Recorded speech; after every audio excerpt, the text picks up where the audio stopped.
Hi, welcome.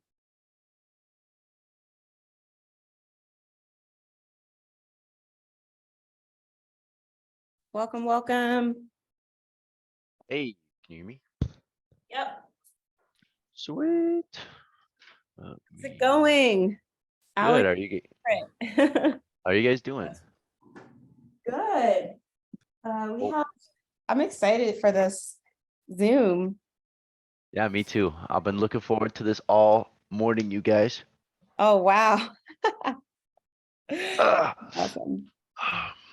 Great. It looks like you had disabled screen sharing. And I need Oh, that enabled. oh yeah, definitely need that. Let's see. How do I do it? I don't know what this is. All right. I'm also working with OBS here so that um I'll get a recording as well, which is nice. Just making sure it's all good. Okay, I changed. You're the host now, so you should be able to share your Cool. screen. Let me know if you can do that. I can. This.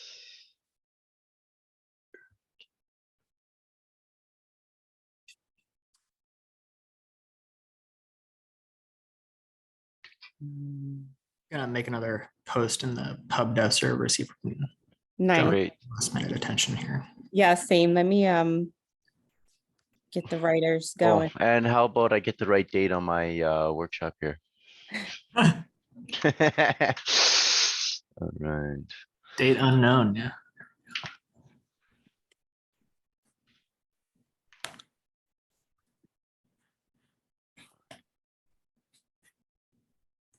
Wait, I think everything should be good to go.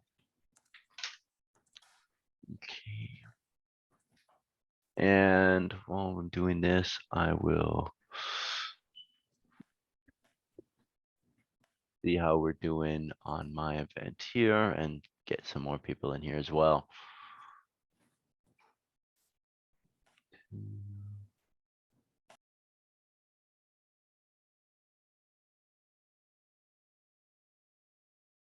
And also near the end, I'll just ask everyone in this call who wants the certificate to just share their wallet address, and I can distribute those when we get the list.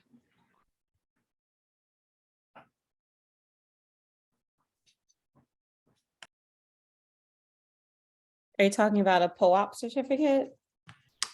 Yeah, effectively, yeah. I would be using Badger instead of poap.xyz though.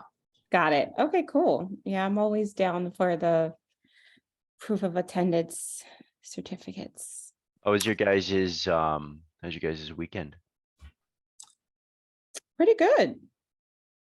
Wait, let's It's go. nice for me too. I'm in Southern California and getting an uncharacteristic amount of rain lately, which is nice.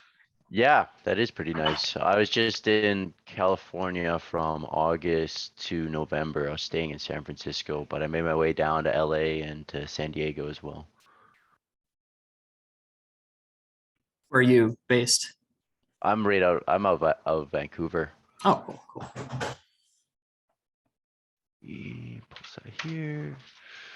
What is going on? Every time I try to share your event, it won't work for me. Just put the Zoom meeting then instead. Also, the good thing about having this recorded is I can use, I think, camp.social at some point.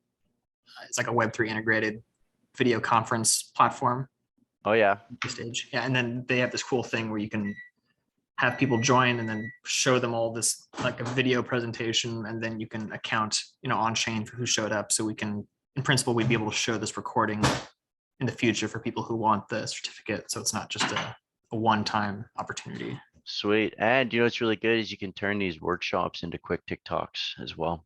Oh, cool. Your community. So it's really easy to get some content from that. Just like quick 45-second highlights and then boom, you got a TikTok.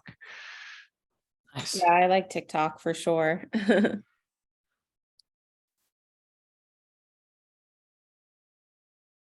Oh, wait.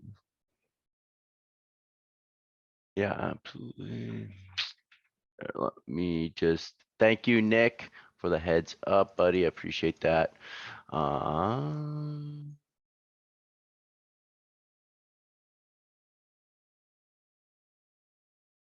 Where is?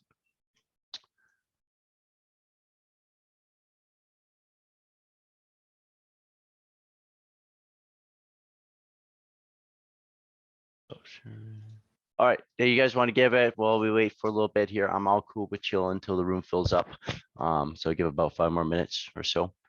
And then we can get started if the room fills up here. Yeah, that sounds good. I just pinged all the writers Word. in pub down.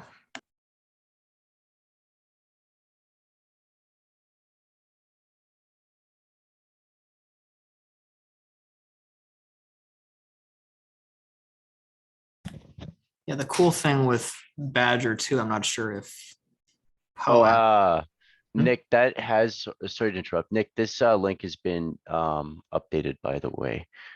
It's you guys, so I got you guys like a custom link here so that you can, anybody that registers with this link will get 7-day free pro account. So that's nice because they can use this to do the practice with. So, and then as well, if you guys want any more proof of participation, I can send you whoever registered via this link. I'll put this in the chat here for you guys. Oh, that's cool. So this is your own footprint channel link. What up, Jake? Thanks for joining, buddy. Got it, Alex. Jake's our account executive here at Footprint. Oh, cool. Nice to meet you. You too. Thanks. But then, oh yeah, something that's cool about Badger, I don't know if POAP does this, but for the certificate, it lets you change the image, the metadata. You can change who has it. You can revoke it, give it to new people. So it's very it's not like we need to get all of the certificate information right the first time. If there's any kind of standardization moving forward, we can always adjust it.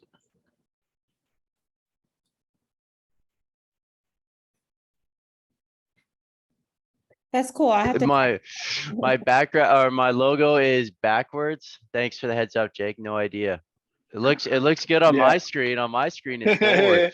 It's backwards here. Yeah. All right, just give me a sec. آموزشی مثل آموزشی مالی همین کارهای بانتی خب تو میفهمی چی میگن الان؟ نه خیلی هاش بعد اجازه اگه Oh, کد بزنم no. Let's see. آنلاینه Hey, Piers, could you mute your microphone, please? بیا ببینم چیه اینجوری نکن باش Let's try this. You need an admin to mute Peruz here. Oh, sorry. There we go. All right. Is this background? Is this still backwards? Yeah, that's still Yeah. still backwards from what I'm seeing. Yeah, Sam. Yeah, it's. Oh, how about this one? Oh, there we go. Is that there better? Now you it's, go. yeah, Okay, it's cool. working. Yeah. Nice. It's great backwards on my screen, so that's great. Yeah, it's working. Cool. Yeah. Cool. So yeah, about 3 more minutes, guys, and then get started. Cool. All right, who do we have for Violet Verse? Make some noise. Rita, what up? Hey, Rita.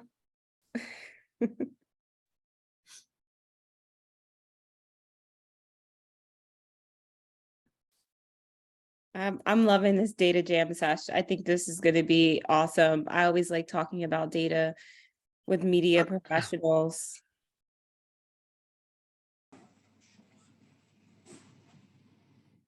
Hello, my name is Piruz. I'm glad for this meeting. Hey, what's up?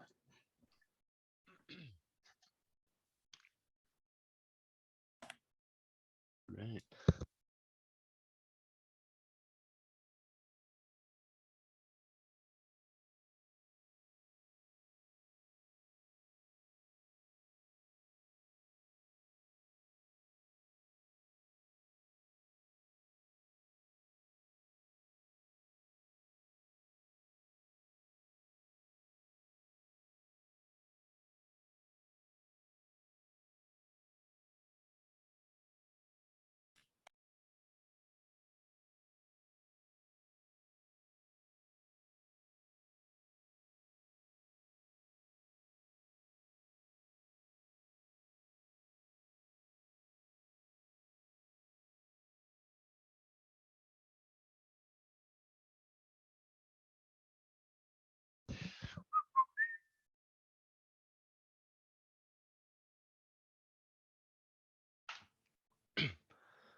Okay.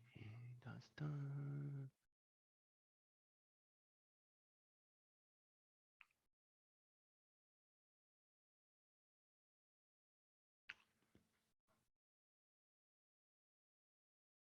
Choo, choo, choo.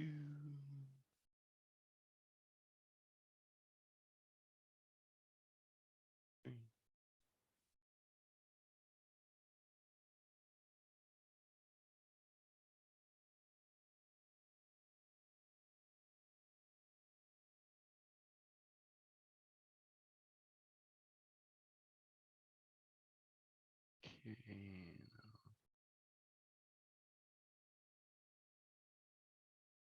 Bigger. Okay, let's see. I think I got everything good to go. I am ready to start. One last question about the certificate. Would you guys want someone from Footprint to have manager access for this badge? I think we can do a badge by badge manager thing. Cool. Sure. Yeah, you can either use me or Herjan for that. All right, cool. I'll get your wallet address after this then. Cool. Cool. Or I have a Footprint business wallet address I can send you guys as well. Okay, yeah, that's good. I do the same thing for all the different DAOs I'm in. Have you guys used Link3 before? I don't know what that is. So Link3 is awesome. It's another way to promote your events. I didn't Link3 this event because normally it's all on the host to do it. But what Link3 is essentially just an event aggregator, and you get a ton more volume of and participants through just linking events, and they automatically create banners, and you can do little That's POAPs awesome. through Link3 as well. Let's talk so- about it. Let's talk about it after, because I know that we have like we'll probably have a bunch of questions. Yeah.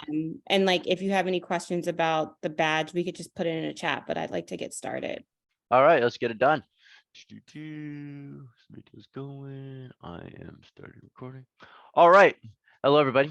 Thanks for joining our workshop today. My name is Alex, and today I am going to do a workshop on NFT analytics, 7 metrics for evaluating an NFT project, right? So with these metrics, these are 7 metrics you should look at before really aping in or investing into any NFT project that has piqued your interest. So my name is Alex Cooper. I'm 26 years old. I'm currently from Vancouver, Canada, and I've been with Footprint now for almost a year. You guys, next month is going to be a year, which is pretty crazy. Time flew. And so I originally started my journey in the crypto scene as just a straight up DJ and had some disposable money. Just started throwing it in, looking at like coin market cap metrics or coin market cap token metrics. That's it, really.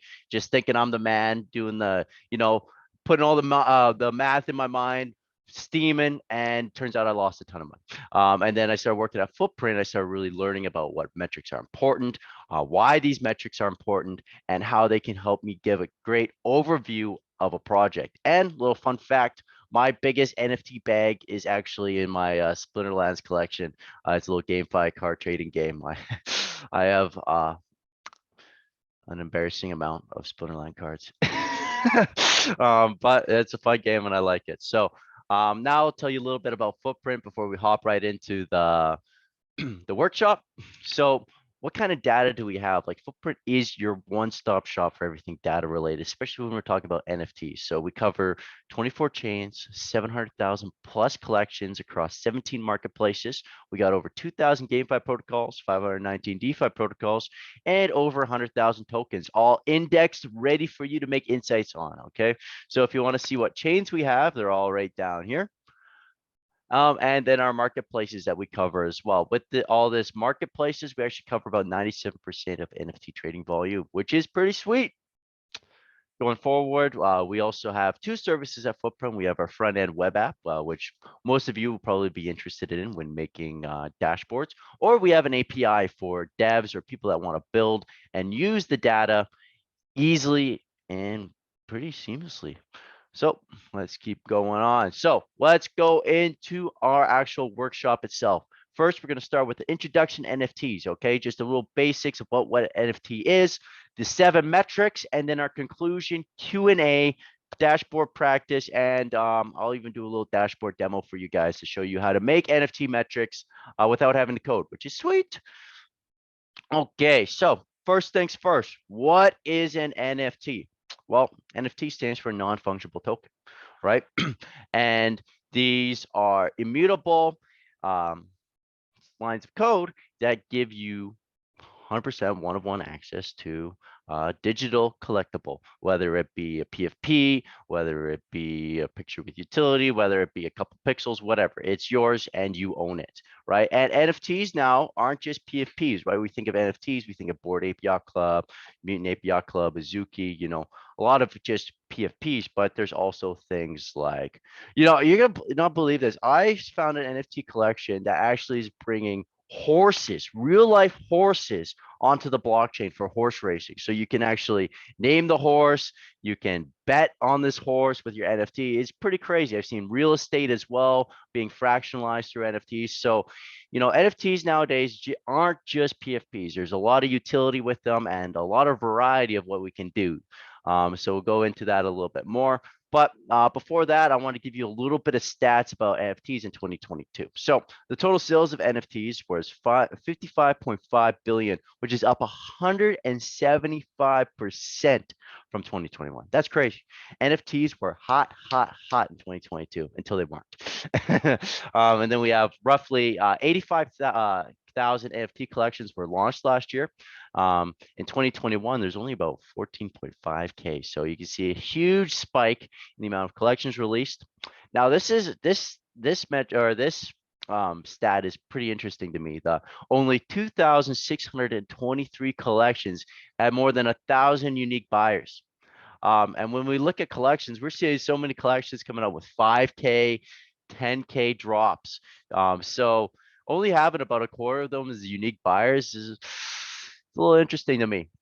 Trading volume reached its peak in January in 2022. That's when it was hot. And it was 17.4 billion in volume. And then about 7,700 collections had trading volume over 100K. Now, of those 700 or 7,700 collections, now we don't have this filtered out about how many had majority of their volume being wash traded or footed volume.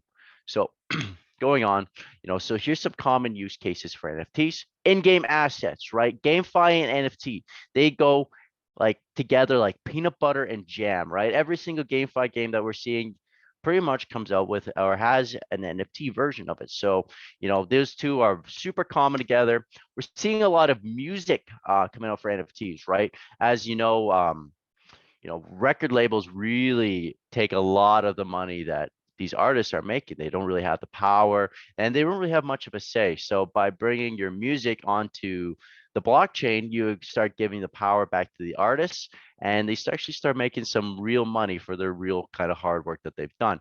When I was in San Francisco, I met Ivan Lin, who's the founder of or who composed the music for Assassin's Creed and Final Fantasy. And he created a Web3 app called Wave, WAVV, for artists to start bringing their music onto the blockchain, which is pretty sweet. Of course, then we got collectibles. You know, you saw Binance release the Cristiano Ronaldo collection or the collectible. And just other stuff like that. We see Starbucks doing rewards on the blockchain. And then we got real asset backed NFTs. We've seen NFT collections try to be gold backed. It doesn't really work out too well, but you also see real estate, horses, like I was saying, stuff like that. So these are some just use cases of NFTs as time has gone forward. So let's move on to the bread and butter, baby. That's right. I'm talking about the metrics that you want to check out. Okay. So the number one metric that is most important, in my opinion, is trading volume by collection, right?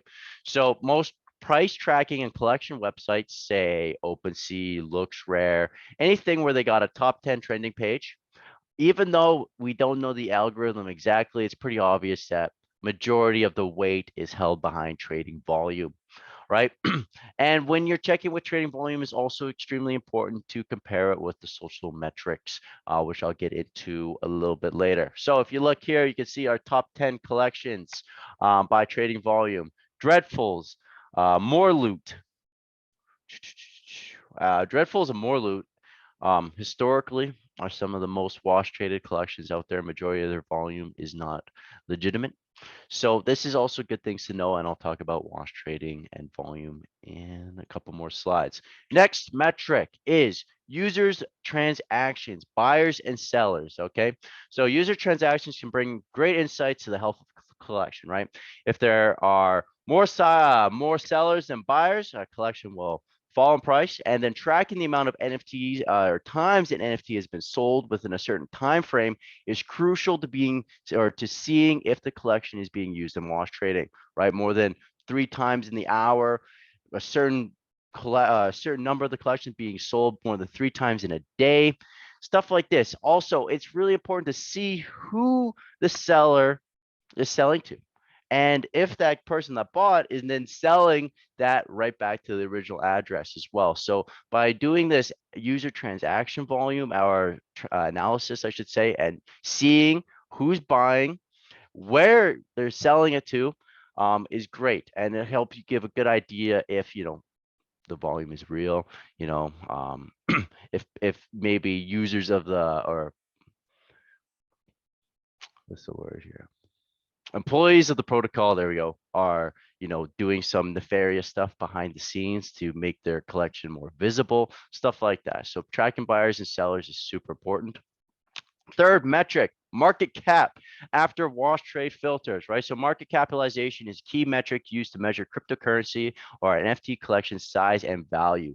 By tracking market capitalization, investors can ascertain whether or not an NFT collection is undervalued or overvalued and determine whether or not investing in it is a wise decision.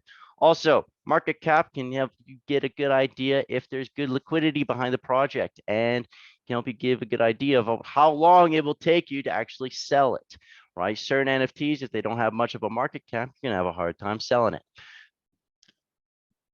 Fourth metric, investment. Okay, so who is backing the project, right?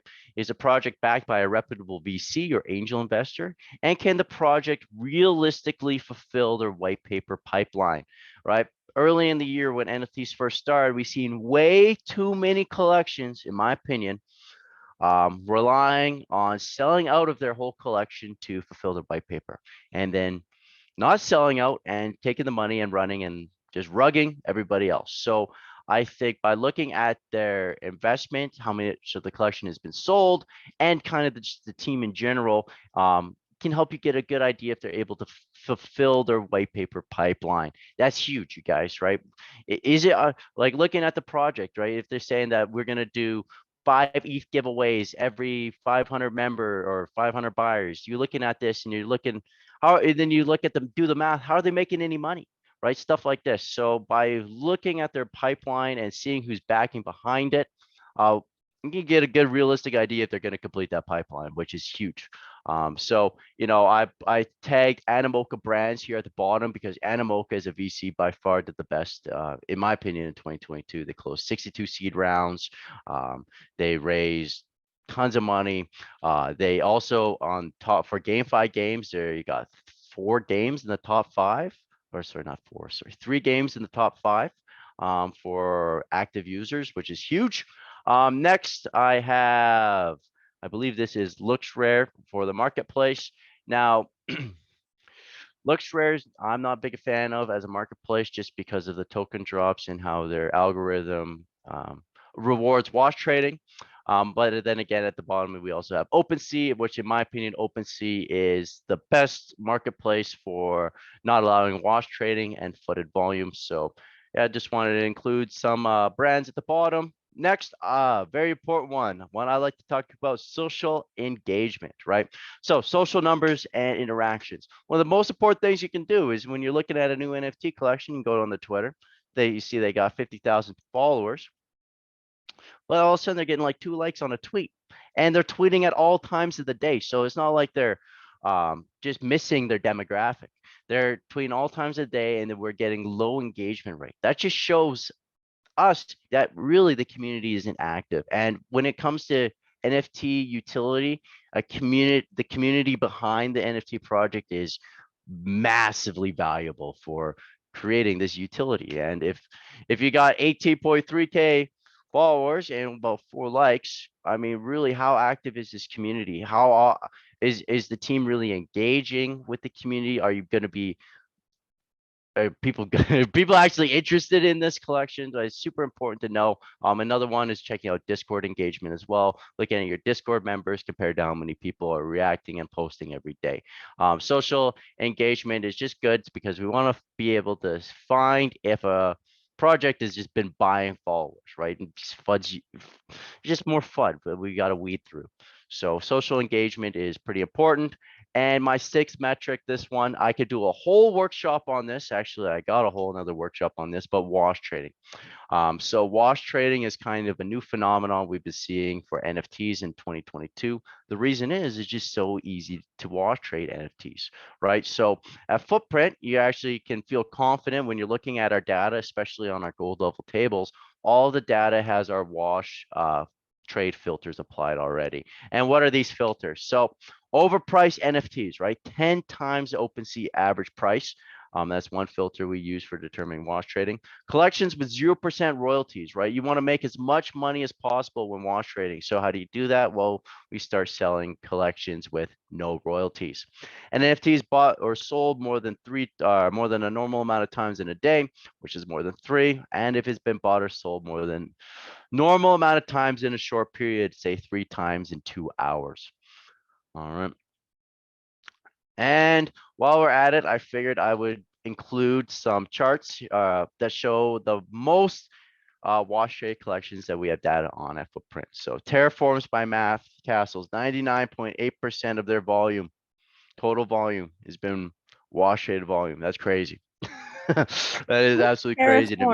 Terraforms, is that the collection or is that just the contract name? No, Terraforms, that's a collection name. Terraforms by Math Castles. You can see it on OpenSea. Generally, you'll see most of their trading on X2, Y2, or LooksRare because that's where you're getting these token farming airdrops from. So you can actually make money by selling yourself the same collection.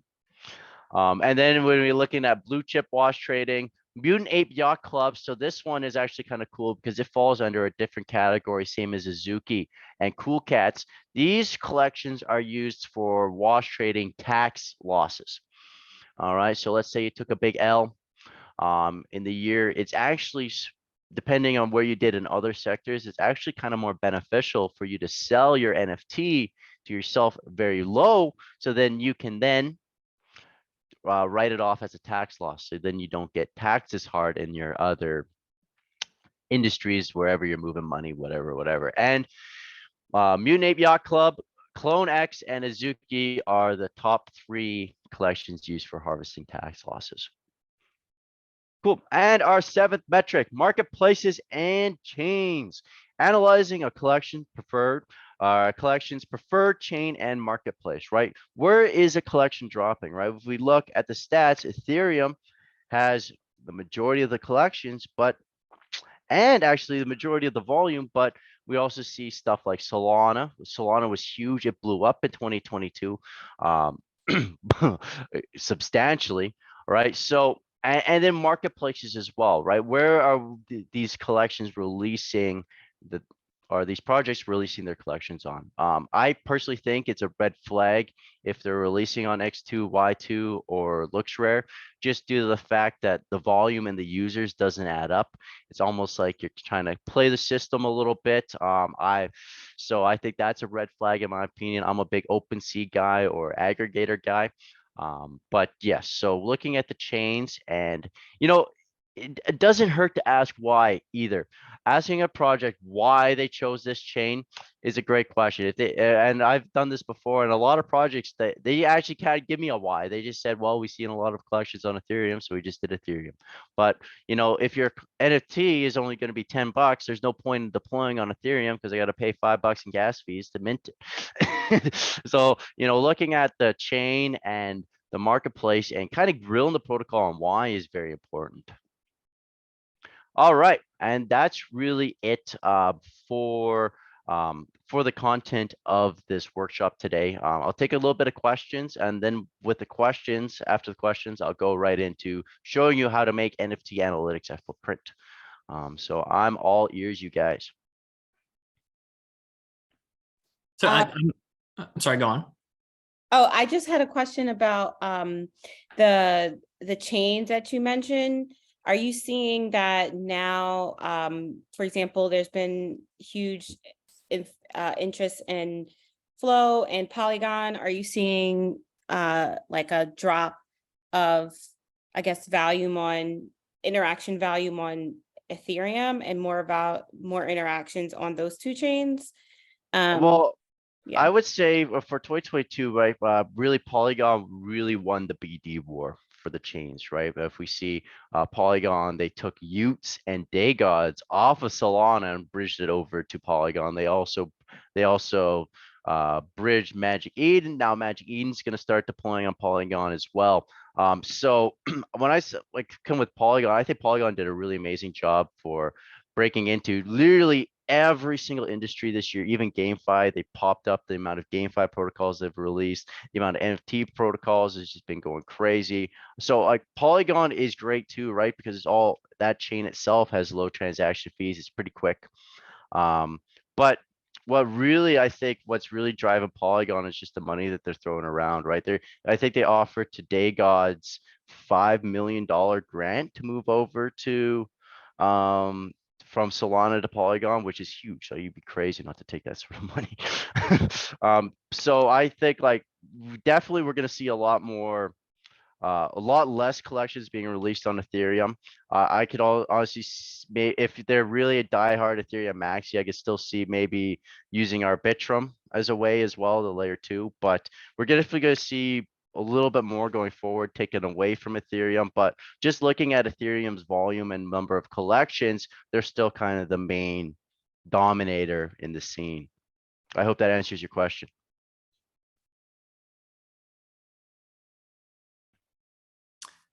Yeah, the question I had was, does Footprint have any analytics tools, or do you have any plans for analytics for governance tokens to see maybe if a DAO is a governance token, you can see what the engagement levels are like for that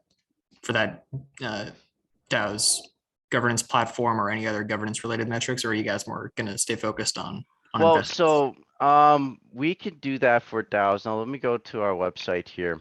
When you go to create, if you have, say, a contract address already, say you have the contract address for this token on the DAO, you can always go to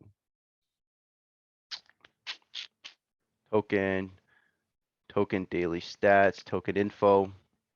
Down here, you can actually enter into this. So you can actually filter it by token slug or token symbol and paste it in there. And then you can pretty much check any token or any token based on the contract address that we have. So I hope that helps you out there.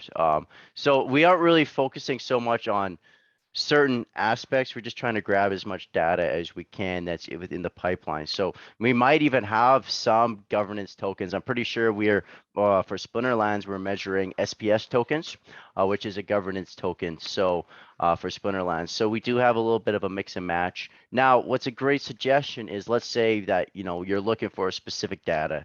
All right, you can actually go into our Discord and request it, and we can get it indexed for you. Because you'd be chatting directly with our devs. So we're pretty good with getting the data that our customers want, because it keeps you using our platform. So yeah, we're really good at entering whatever data that you guys need if we don't have it. Oh, cool, thanks. Cool. And let me get out of here. We're I not just talking had about one tokens. question about like the WASP trading. Mhm. I feel like that's such a dirty word in like Web 2 speak, but you mentioned like there's a difference between like blue chip and like other chains. Like what are you seeing for like the future of like, I guess for the US people in the US? Like, is that something like a strategy that's going to be used? Because I feel like Well, blue chips, yeah. So I've had a couple discussions with this on some Twitter spaces I've had with our guests, and I'm like, my question was, do you think we're going to see, a decrease in wash trading as more regulations come into place? Is 2023, and majority of the people that I was talking to, they really don't think we're going to see much in the terms of regulations to deal with wash trading, because in the grand scheme of things, it's still pretty small beans in comparison to um, in comparison to the other big things that are happening. And when we have marketplaces like X2Y2 and LooksRare that essentially incentivize wash trading, and they're not really doing anything about it, I don't really think we're going to see a decrease in it too much at all. Now, but what's a really, really interesting metric, and I'll pull up this stat here. Let's go back.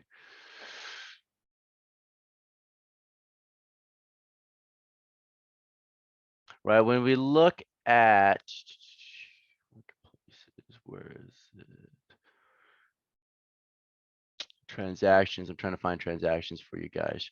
But it was about 98% of transactions are legitimate on Ethereum. So even though that 42% of the volume was wash traded, only about 1.8% of the users are doing that amount of volume, which is just crazy. Right. So, so it generally wash trading, it sounds really bad and it sounds like there's really big numbers, but it's really just a small amount of people doing it. Everything is pretty much organic, at least on Ethereum. But when I go out here, let's see, wash trading by marketplace, this is a pretty cool collection because is this filtered already? So I can filter this. Let's do X2Y2 and looks rare.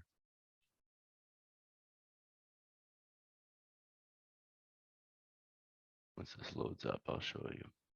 But it's really crazy. If you look at this X2Y2 stats, they have a quarter of the users, active users, as OpenSea, but most of the time they have they have more volume than OpenSea, which is what is going on.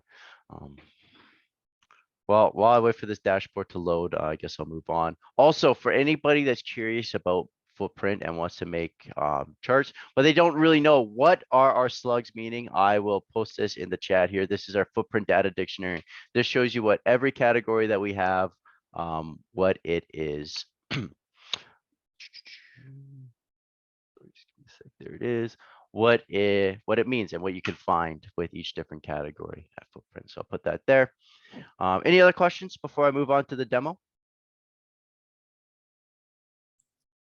I have a question. Yes. So I've noticed that you guys have several different attributions that you make on, like for example, you have labels for some wallet addresses. Where are those coming from? The symbols. No, not the symbols on the smart contracts. The labels for certain wallet addresses. Oh, Like, the labels. Oh, we manually entered them ourselves. So we found that out. We did a little investigation on the addresses, and then we manually have been entering them. The devs have been working really hard to track this address labeling. So I believe there's some of it's done a little bit with AI, but majority of them we have been entered we've entered them ourselves by identifying. And in terms of wash trading on Ethereum, you think that the amount that's happening on Ethereum is relatively small? No, it's like 42% of the total volume on Ethereum was considered inorganic. I'll Yeah. pull up, actually, I can show you where to. I'll show you a really great, oh, not this link here, but I'll show you guys a really great article if you want to learn more about wash trading.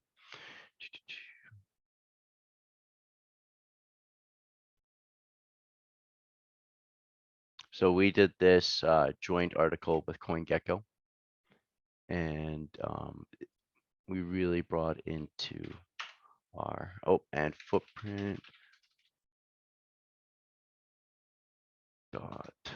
network is our website, but peruse, please go to the top and use the original footprint link to sign up with. That will get you 7-day access to the practice as we go forward. But let me scroll down here. Here we go. So on Ethereum, 42.9% of the total volume was considered inorganic as of November 22nd, right? But this is the stat that I was telling you about the transactions here. About 98.24 are legitimate, when about 1.76 are considered malicious. So that's really, really interesting to look at. Really, I think it's an interesting correlation. But I linked the article in the chat there if you want to take a look at that as well, Nick. Is there a way to look at some of the insights that are being provided by footprint analytics data where you can Yep. actually dig into the transactions themselves one by one? Yep.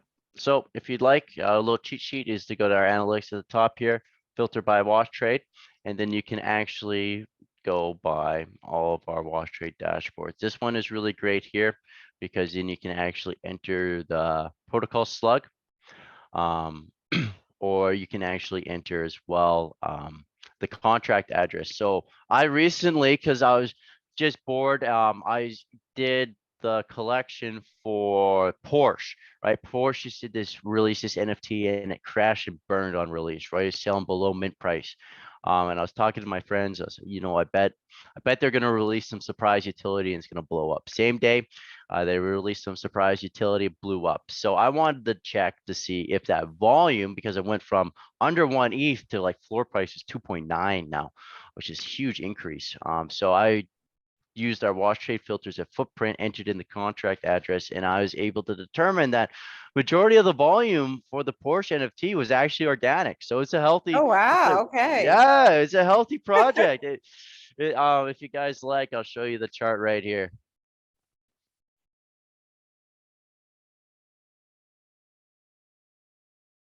Organic meaning more people bought into the project after they heard that marketing message that, you know, they're doing more utility, right? Yep. So Okay. here you go. Here is the stats for the Porsche NFT, right? So, you know, you've seen the huge blow up on 25th, but it is like majority of the volume, only about 77,000 was wash traded. So, you know, general out of 2.8 mil, that's pretty good. It's pretty good. I'm sorry to interrupt. Yeah. This is my final question. Yes. And then you can, of course, move on. So is there a way to, I'm looking at insights that are generated by Footprint Analytics tool. Mhm. Is there a way to actually get the spreadsheet of the transactions that comprise that graph? Is that available or no? Or like the raw data. Yes, you can. How? Let me show you. Well, because if you can, there should be a rate limit on how much you can download, unless you want to allow me to download all of this, in which case I'd copy the entire database and just keep it as like a So copy of when Ethereum. you normally, let's say if we look at a specific contract address, you can get the full historical transaction list of it, but you can also see this one that wouldn't really work because I don't really have a lot of dates. But let's say if I go to on my profile here. Like USDT, for example, or any stablecoin project, there's so many transactions there to ingest that there's kind of a problem there with you guys having to support Oh yeah, having all that, housing all that data. So yeah, so like as you can see there, that data for the USDT hasn't been updated. So there's some data that's because we did Footprint did a website update. And we renamed a lot of our categories. So a lot of the old charts that have been built through these different tables here. So let me show you through these tables here haven't been updated. So the dashboards that have been used on the old ones, their data hasn't get updated either. But when it coming to like say USDT and token transactions, yes, we could do it. It's not really our big focus at the moment. So, but let me find something. I'm sure there can be a stablecoin dashboard that works, and I can show you. or like any smart contract, Okay, it's just.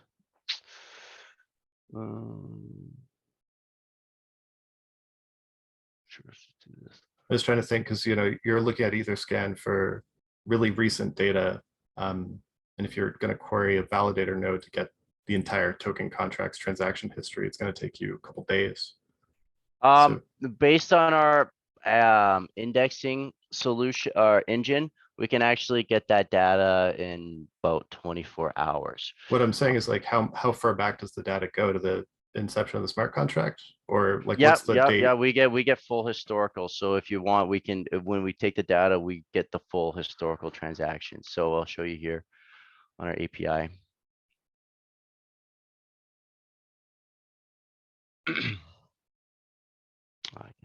But yeah, you get the full transactional history of like any contract address. When we do it, we get the whole. But now say, for example, like Solana, since Solana wasn't an EVM chain, it took us a long time to get the whole historical transactional data because it's just a real pain to index. There's so much fluff and so much stuff going on that Solana, for example, is a little bit slower than our EVM chains when it comes to full historical transactions. But we literally have like any kind of our data, we can go all the way back to it as far as you want.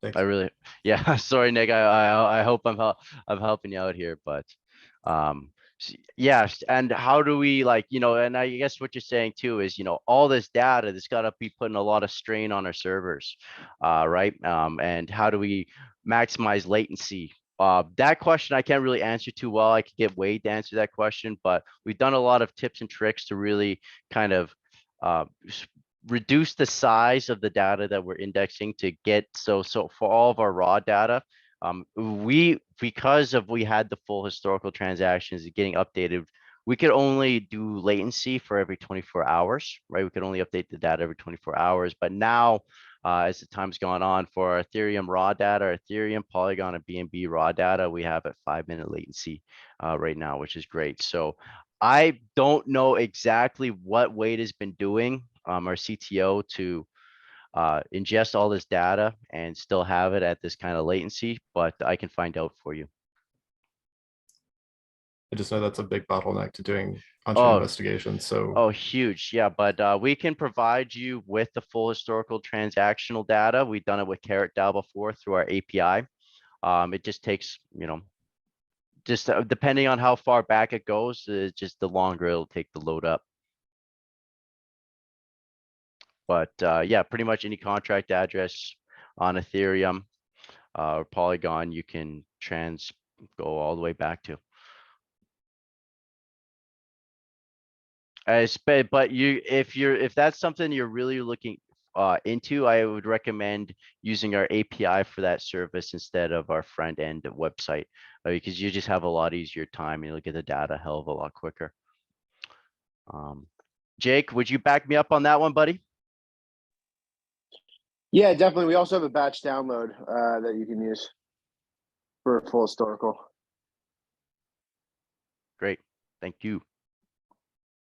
All right, you guys, is there any more questions before I show you guys how to make some cool NFT analytics without having to code? Let's go. Let's go. All right.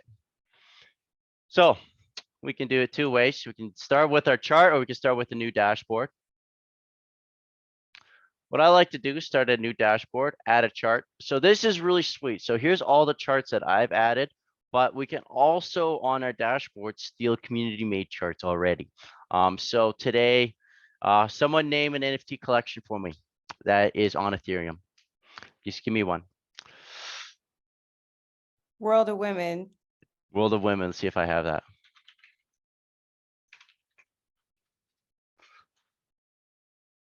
Oh, I do. I do. Okay, let's go. So I searched World of Women. We check out the transfers. Let's add it to the dashboard. Boom. So now we have our transfers for World of Women from the whole year ago. If you guys want, you can change up the colors. You can add a gold line so that you can set an alert anytime that, let's see, it goes over 900. Now you got a gold line. You can change how that looks, fill it in. Personally, I think this one looks the best. And then call it a day. So now I've edited it up now as well. Let's see here. Go to preview. Since I've added a goal line to this, now we can actually set alerts as well. So you can actually get an alert to your email.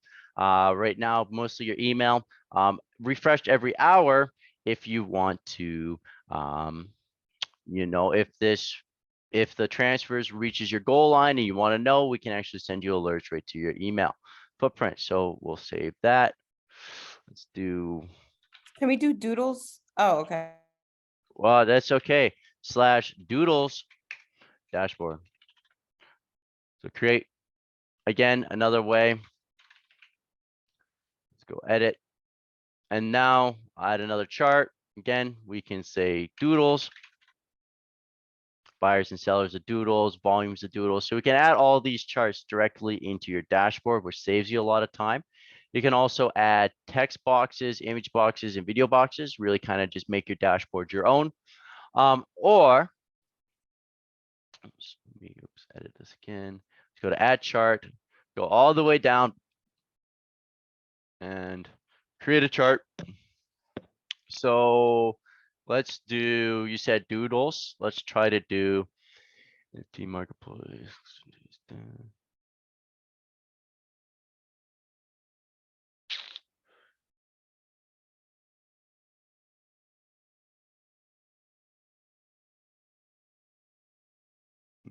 Just picking the right one here.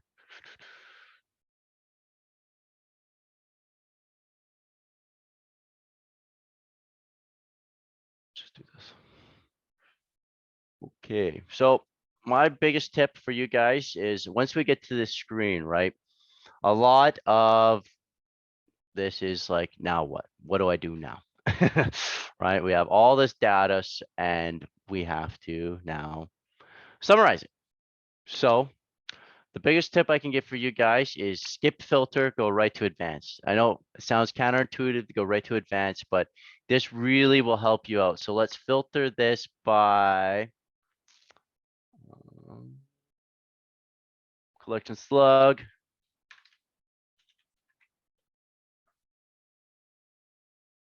Doodles, add filter. Now I'm going to summarize it. I want the sum of number of buyers, and then I want the sum of number of sellers. And when do I want it? I want it by day. Now we go to visualize.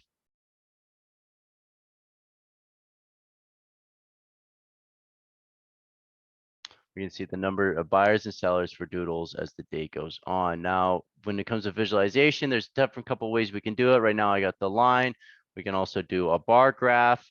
I don't really want to do of all time. Let's just do previous 90 days.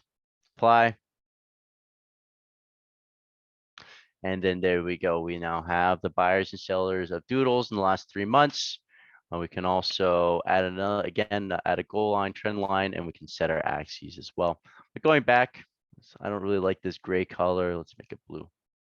There we go. A little too blue. That's a little bit nicer for my eyes. Okay, there we go. Now I'm going to save it.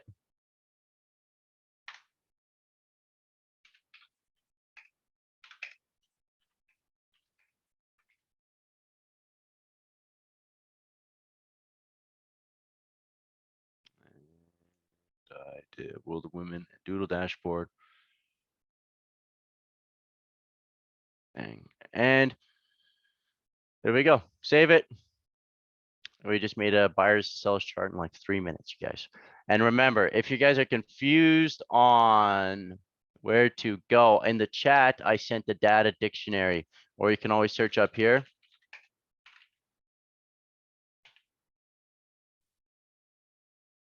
It's not this one, sorry.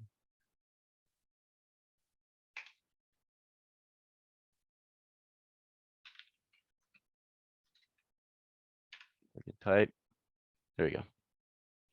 Here, and this is a great table for learning exactly what all of our tables do and what kind of data you can find with each NFT table that we have available. Other than that, you guys, that's kind of my demo. Do you guys have any questions about how I did anything or what the heck am I doing? I guess too, because I'm a little bit more familiar with the platform than you guys, yeah, I can see it being a little confusing if I went too quick. So anything you guys want any clarification on for this demo I just did? Yes, I understand too that there is a ton of tabs. I'm working to get rid of them. Every time we click a new link, I'm looking to get rid of the tabs. Don't worry, I'm talking to the devs about that. It's Devs, do it's on its way out. That's all I'm saying. Okay, it's on its way out, you guys. I thought you did a great job, actually. Really kept it succinct, at least for me, the main presentation part, which is good for when we have the video later. If we keep it relatively short, we can probably get more people to watch it. Right. And yeah, if you guys are curious about our homepage too, you can see just a bit of an overview of the data and stuff that we have on our homepage. If you're interested in our API, you can DM Jake or myself, okay? And then I'll send you to Jake. All right. Our API is a great service. And if you want to learn more, you can build things like this with our API. So this is kind of what we're advertising with our API. You can actually build. Is that only on Ethereum? Because we're powered on Flow soon. But No, our API is available through all of our 24 chains. Do we have Flow yet? No. dang, I Unfortunately, get we don't Flow. have Flow. We don't Why have not? Flow. Is it because of the contract language or is it? Just due to other chains taking higher priority at the moment, right? So we have like a ton of chains that we want to get added, or sometimes some people pay us to put their chains on there as well. So really just depends on the pipeline and how much it'll be used, right? If people are going to be using a ton of flow data, we have a huge demand for it, absolutely we'll get it on there. But at the moment, we haven't had a big demand for flow data. But Violet, please hit me in the Discord, tag the devs, tag he, say, yo, we want flow now. We Yeah, want it. And then yeah, we'll let a little fire under their butts, put the beans on them. yeah, I think it'd be interesting from like when I'm presenting this information to other Web2 kind of publications, how these NFTs are going to shift, I guess, volume based on different chains. Cause like I'm really trying to think about like the multi-chain functionalities and like, why to go to a different chain. So like how does the gas fees interact with that? Like because it's on Polygon, does that mean that more people are going to buy it on Polygon because it's a low gas fee versus higher quote unquote gas fees on Ethereum? So I guess I just have to go in and like start playing around with the different graphs.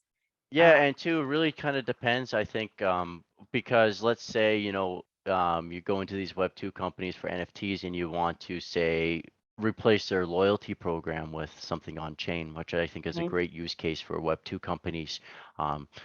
Something like that, you would be looking at, say, a chain like Polygon, right? Polygon would be a great chain for something like that, right? If I'm giving out free airdrop tokens that aren't worth anything besides to the loyalty program, right? I don't want to be paying a ton of gas fees to redeem them, Right. stuff, right? So I don't know. It just really, I guess, depends on what kind of the use case for NFTs for the Web2 protocol would be, depending on the chain and marketplace.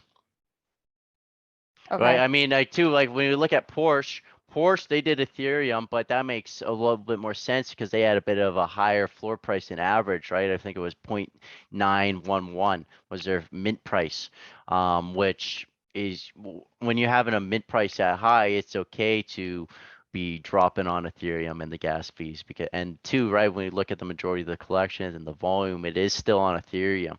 So if you're having a high mint price like that and you're going on Ethereum where a majority of the volume is and transactions are, that's a great use case. But again, if it's only like a 5 cent worth of loyalty tokens, we kind of start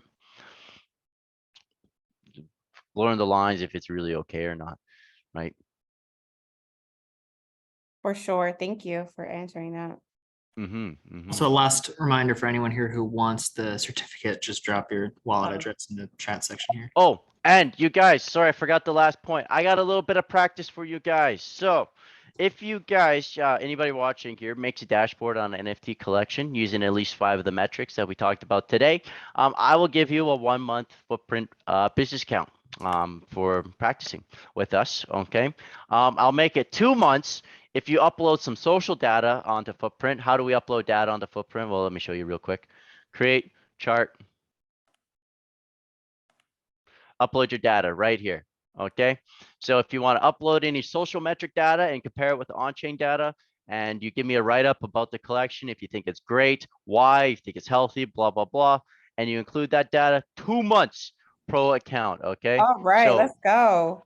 so you guys, like I said, I included this channel link. I'm going to do it again, just so you guys don't forget it. Use this link. This will give you a 7-day access to our business account so you can make this dashboard. Okay, you guys.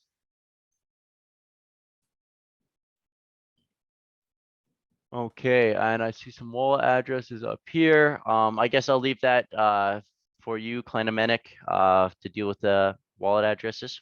Oh yeah, got that handled. Great. I love that. All right, you guys. But yeah, if there's any questions about the practice, please let me know. And then I'm going to wrap up recording.